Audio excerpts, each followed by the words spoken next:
अपनी माया से विराट विश्व का आकार धारण करने वाले महाकाल।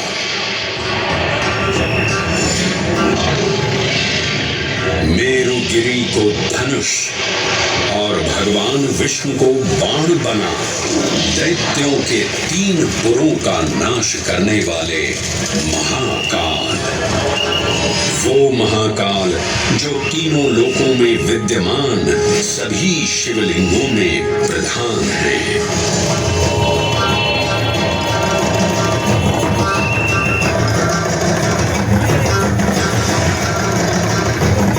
वो महाकाल जिनके त्रिशूल की तीनों नोकों से काम, क्रोध और लोभ पर नियंत्रण होता है, जिनके मस्तिष्क पर चंद्र शीतलता का प्रतीक है और जिनकी सवारी नंदी के 4 चरण सत्य, दया, दान और तप का चिन्ह है।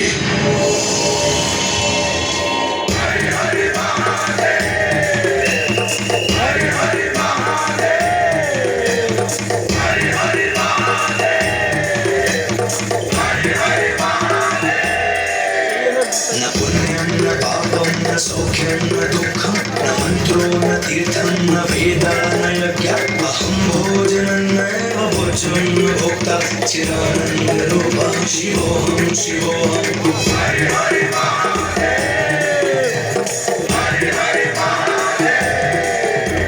अहं निर्विकल्पो निराकाररूपो विभुत्वा च सर्वत्र सर्वेन्द्रियाणां न चासङ्गतं नैव मुक्तेन मे चिदानन्दरूपः शिवोऽहं शिवोऽहं चिदानन्दरूपः शिवोऽहं शिवोऽहं चिदानन्दरूपः शिवोऽहं शिवोऽहं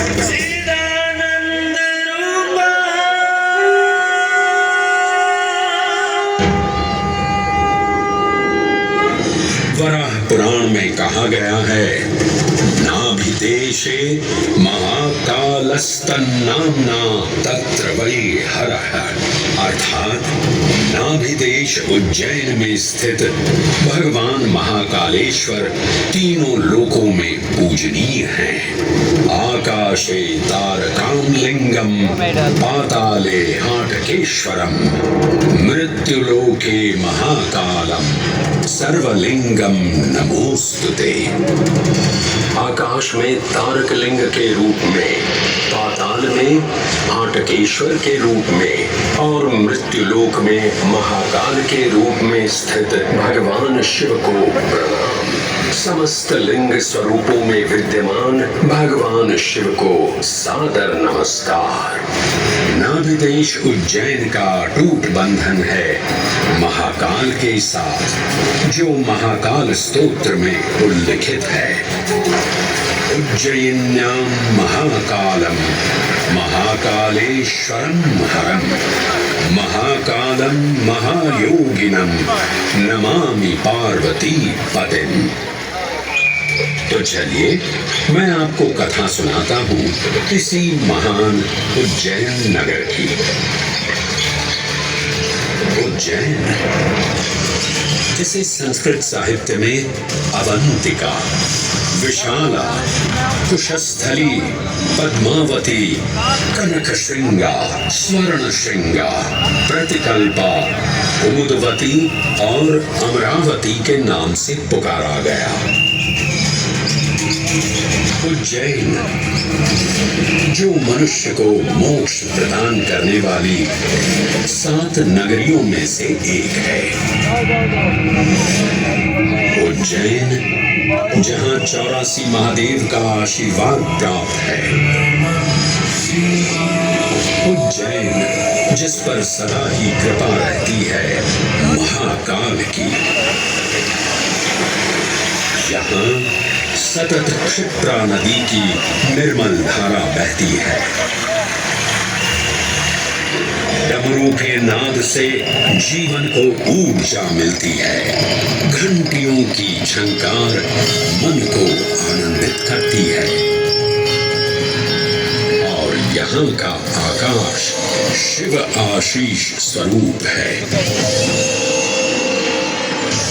श्मशान ऊषर क्षेत्र पीठम तु मनमेव च पंचकत्र न लभ्यते महाकाल पुरद्दते। अर्थात यहाँ पर श्मशान, ऊषर यानी अनुपजाऊ भूमि, क्षेत्र अर्थात पवित्र भूमि, पीठ यानी शक्ति स्थान और मन अर्थात आध्यात्मिक शांति का स्थल, पांचों एक ही स्थान पर उपलब्ध हैं। ये संयोग महाकाल की नगरी उज्जैन की महिमा को और गरिमामय बना देता है।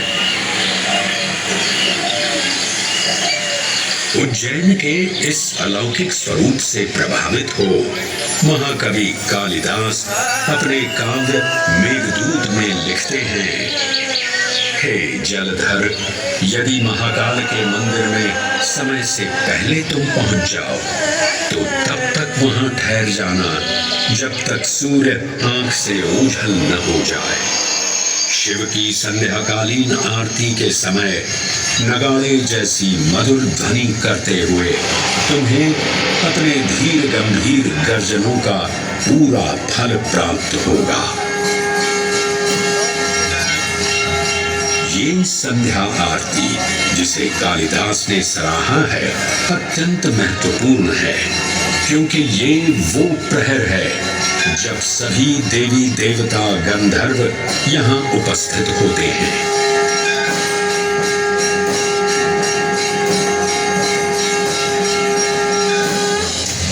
उज्जैन की महिमा अद्वितीय है। सतयुग, त्रेता युग, द्वापर युग और कलयुग, हर युग में इसका अप्रतिम महत्व रहा है।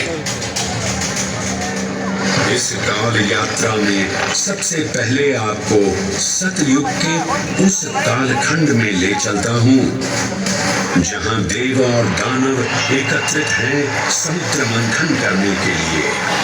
मन की आंखों से कल्पना कीजिए, भगवान विष्णु ने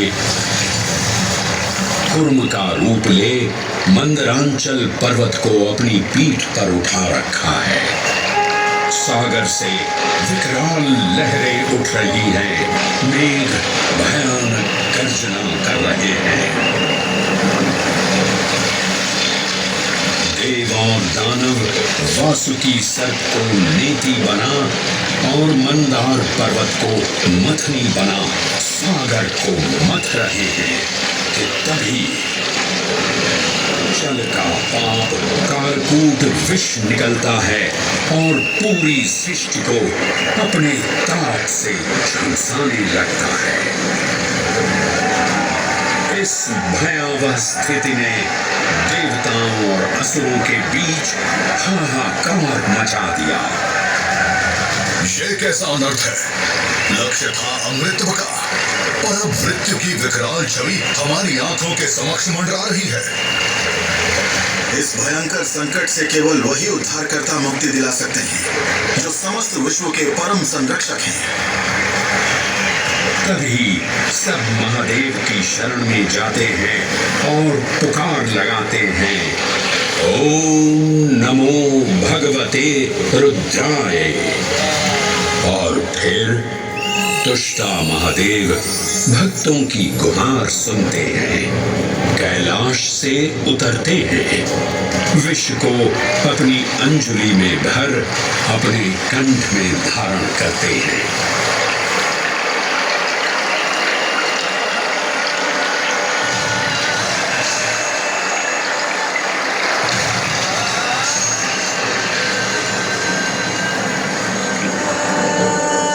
अंततो गत्वा सागर मंथन से अमृत कलश प्रकट होता है। जैसे ही अमृत प्रकट हुआ, दानवों ने इसे केवल अपने आधिपत्य में लेने की आकांक्षा प्रकट की और संघर्ष छिड़ गया। आज यदि हम इस अमृत को प्राप्त कर सकें, तो हम देवताओं पर हमेशा के लिए प्रभुत्व स्थापित कर पाएंगे। अमृत अपात्र हाथों में ना जा पाए, क्योंकि ये अपनी शक्ति का असीम दुरुपयोग करेंगे। इस अराजकता के परिणाम स्वरूप अमृत की कुछ बूंदें छलकी और पृथ्वी तक पहुंच गई। 4 स्थलों पर स्पर्श हुआ इन बूंदों का। हरिद्वार, प्रयागराज, नासिक और उज्जैन। अमृत की इन्हीं बूंदों के कारण उज्जैन में हर 12 वर्ष पर कुंभ सिंहस्थ मेले का आयोजन होता है। भगवान शिव की लीला देखिए।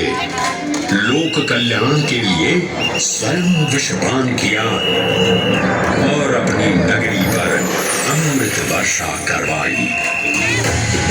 अमृत की पावन बूंदों से अभिसिंचित ये दिव्य उज्जैन भूमि रामायण के पृष्ठों में भी सम्मिलित हुई। सतयुग के बाद त्रेता युग में माता सीता की खोज में वानर सेना का यहाँ आगमन हुआ।